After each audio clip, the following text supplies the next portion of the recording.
vidéo, on va étudier l'unité arithmétique et logique UAL par trois objectifs. Le premier, mettre en œuvre le circuit le 74 à l'aise 181. Réaliser des opérations d'arithmétique binaire avec ce circuit.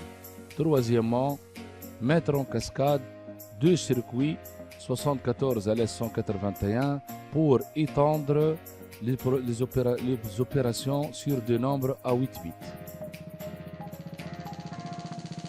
Voici le modèle commercial d'une unité arithmétique et logique, le 74 LS181N.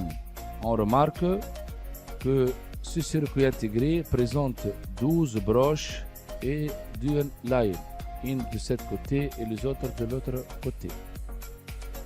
Voilà le brochage d'une unité arithmétique et logique, le 74 LS181. Donc, on a les désignations, les numéros de broche et la fonction de chacune des entrées. Donc, pour une entrée du mot A, on a donc 4 entrées à 3, 21 pour A2, 23 pour A1 et 2 pour A0. On a une deuxième entrée de mot B, B3 la broche 18, B2 la broche 20, B1 la broche 22 et 1 la broche B0. Ensuite, on a 4 entrées de sélection S3, S2, S1 et S0 sont sur le broche respectivement 3, 4, 5 et 6. On a une entrée de report CN sur la broche 7. On a une entrée de mot de contrôle M sur la broche 8. Les sorties de fonctions seront exprimées sur F3, F2, F1, F0 sur le broche 13, 11, 10, 9. Donc 13, 11, 10 et 9. On a une sortie de comparateur si on va comparer deux nombres A et B, c'est la broche 14. Une sortie de report propagé P, la broche 15. Une sortie de report CN plus 4, la broche 16. Et G, c'est une sortie de report générée 17. On montre également l'architecture simplifiée d'une unité arithmétique et logique UAL, composée essentiellement de une unité arithmétique UA, une unité logique UL, un multiplexeur 2 vers 1, deux entrées vers une seule sortie, c'est-à-dire sélectionner une entrée parmi deux. Et finalement, son symbole utilisé dans des schémas structurels ou dans des simulations avec des logiciels tels que l'ISIS. Bien sûr, on remarque ici, comme tout logiciel de simulation, ce qu'on trouve à gauche, ce sont les entrées, et ce qu'on trouve à droite, ce sont les sorties. Donc, ici, on va nous écrire un nombre A, ici un nombre B, les 4 entrées de sélection de S0 jusqu'à S3, et notre entrée de sélection M entre une unité arithmétique et logique et une retenue initiale.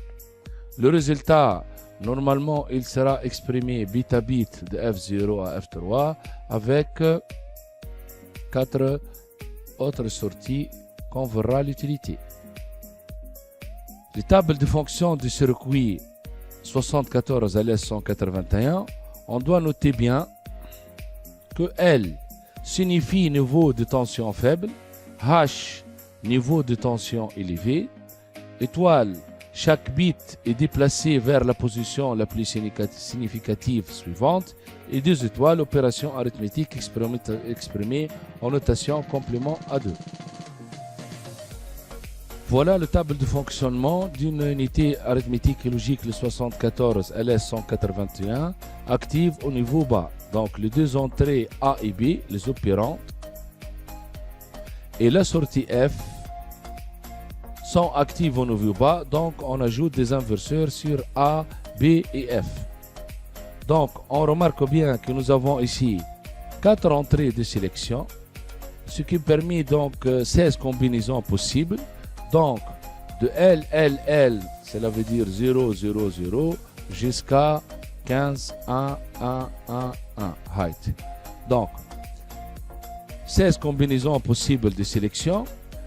M peut prendre des valeurs. Si M est égal à H, on a des fonctions logiques, donc 16 fonctions logiques différentes. Si M est égal à L, deux possibilités. Si n est égal à L, 0, donc 16 fonctions arithmétiques. Et si n est égal à H, on aura 16 autres fonctions arithmétiques. On va prendre l'exemple encadré en bleu, H1, 0, 0, donc pour 9. Si M est égal à H, on aura donc un O exclusif. F est égal à A exclusif B.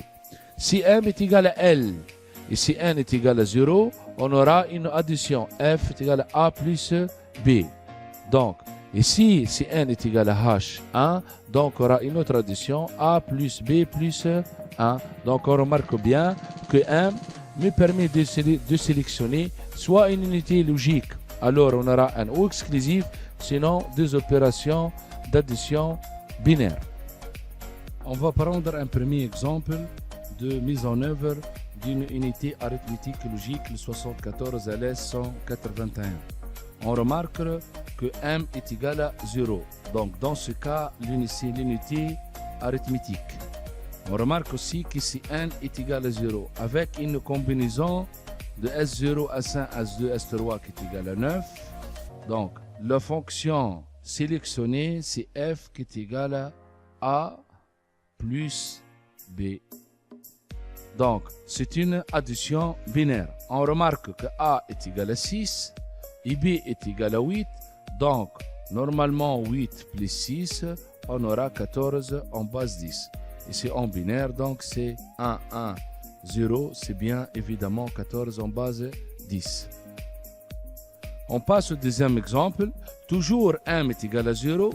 Donc, nous sommes bel et bien dans une unité arithmétique, mais si n c'est égal à 1, avec la même sélection de 9, on aura la fonction choisie, f est égal à A plus B plus 1. On regarde le résultat qui est égal à 15. Pourquoi on a 15 en décimale? Nous avons 6 plus 8, c'est 14, plus 1, donc c'est 15. Voici un troisième exemple. M toujours est égal à 0. Donc, une unité arithmétique est sélectionnée. C1 est égal à 0, mais on a changé les entrées de sélection S3, S2, S1, S0 à 15. Là, d'après le table de fonctionnement, c'était auparavant F c'est égal à la sortie. Donc on regarde, A est égal à 3 et la sortie c'est égal à 3. Un autre exemple de la mise en œuvre d'une unité arithmétique et logique, le 74 LS181. On a M est égal à 1, donc nous sommes dans le cas d'une unité logique. C'est pour cette raison, Cn, elle devient une entrée indifférente. On a choisi les entrées de sélection est égal à 9, donc nous sommes dans le cas d'une fonction logique sélectionnée qui est f qui est égal à A au exclusif B. Vérifions les résultats. On a f0 qui est égal à A0 au exclusif B0. Donc on a A0 est égal à 0, au exclusif B0 c'est égal à 0. Un autre exemple, f1 qui est égal à 1 ou exclusif B1. On regarde, A1 est égal à 1, B1 est égal à 0, 1 exclusif 0, c'est égal à 1. Pour les autres, A2, F2 et F3, c'est de la même façon. Donc, dans le cas d'une unité logique, l'unité arithmétique fonctionne avec bit un bit. On aura toujours le résultat bit par bit. Donc, toujours dans le même cas, M est égal à 1, S est égal à 9, est indifférent de Sn. On a changé A et B. On a donc 1, donc toujours la fonction choisite A ou exclusif B. Donc on a 1 exclusif 0, c'est 1. 1 exclusif 1, c'est 0. 0 exclusif 1, c'est 1. Et 1 exclusif 0, c'est 1. Maintenant, on va voir l'exemple d'une mise en cascade de deux unités arithmétiques et logiques, le 74 LS181, activé au niveau haut. Donc, ici, on aura deux nombres, A et B, à 8 bits chacun. Donc, le nombre A, c'est 4, MSB, 4 LSB. Le nombre B, 4 LSB et 4 MSB. Donc, on a deux unités arithmétiques et logiques. La première unité U2, le 74-181, c'est l'unité LSB et la deuxième, c'est l'unité MSB. On regarde bien la mise en série de CN plus 4 de U2 vers CN, la retenue initiale de deuxième unité arithmétique et logique CN. Pour le M, il est commun pour les deux unités arithmétiques et logiques qui est égal à 1. L'entrée de sélection S0, S1, S2, S3 est commun pour les deux unités arithmétiques et logiques, 15. Donc on déduit que la fonction qu'on va réaliser, fonction f est égale à A. Vérifions ça. On a f est égal à A. Donc 1, 1, 1, 1, 1, 1, ainsi de suite. Donc on a bel et bien le résultat f est égal à A. Donc cette extension nous permet donc de réaliser ou mettre en œuvre une unité arithmétique et logique à 8 bits.